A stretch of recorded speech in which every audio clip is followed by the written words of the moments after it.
వచ్చి ఏం చెప్పారట సమాధానం? ఘోషాద్వైతవనే సర్వే తత్ప్రతీక్షా నరాధిపా ఘోషయాత్రాపదేశేన గమిష్యామో న సంశయః. మంచి ఉపాయం దొరికిందయ్యా దుర్యోధన, నువ్వు రాజుగారివి కదా.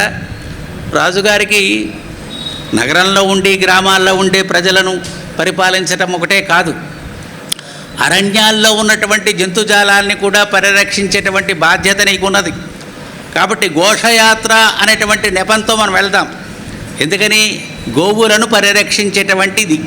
మన అరణ్యాల్లో ఎన్ని గోవులు ఉన్నాయి అని చెప్పి వాటి దగ్గరికి వెళ్ళి లెక్కించి వాటికి ఆ రాజ్యపు ముద్ర వేసేవాళ్ళట. దగ్గరికి ఇవన్నీ కూడా దుర్యోధనుడివి అని చెప్పి ఒక ముద్ర వేసేవాళ్ళట, లెక్కించి గణించి.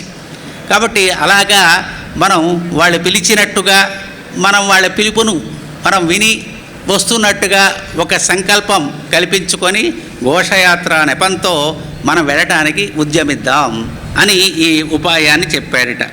సరే, దీనికైతే మీ తండ్రి గారు కూడా అడ్డంకేం చెప్పడు, వెళ్ళమనే చెప్తాడు. కాబట్టి దీనికి సంబంధించినటువంటి విశేషాన్ని చక్కగా ఆలోచించండి అన్నట్ట. అప్పుడు శకుని కూడా నవ్వుతూ చెప్తున్నాడు, ఉపాయోయం మయా దృష్ట గమనాయ నిరామయ అనుజ్ఞాస్యతి నో రాజా బోధయిష్యతి చాప్యుత. అంతేకాదు, ద్వైతవనానికి వెళ్ళటానికి ఈ ఉపాయం ఏ రకంగానూ ఇబ్బందిగా లేదు అనేటువంటి అంశం నాకు కూడా కనిపిస్తుంది. నాకు కూడా ఇదే ఆలోచనలో ఉన్నాను. కానీ పొద్దున చెబుతా ఆలోచించమన్నావు కాబట్టి నేను రకరకాలుగా ఆలోచిస్తూ ఉన్నాను. వాళ్ళు చెప్పింది కరెక్టే, మీ తండ్రి గారితో ఏ రకమైనటువంటి ఇబ్బంది ఉండదు.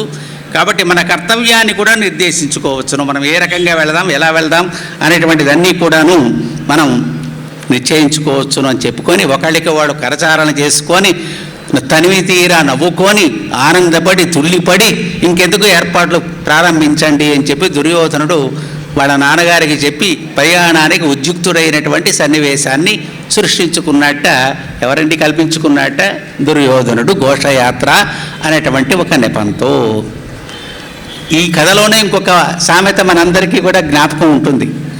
ఘోషయాత్ర ద్వారా మనకి కూడా ఒక చిన్న నానుడి మనకు కాగలగార్యం గంధర్వులు చేశారు.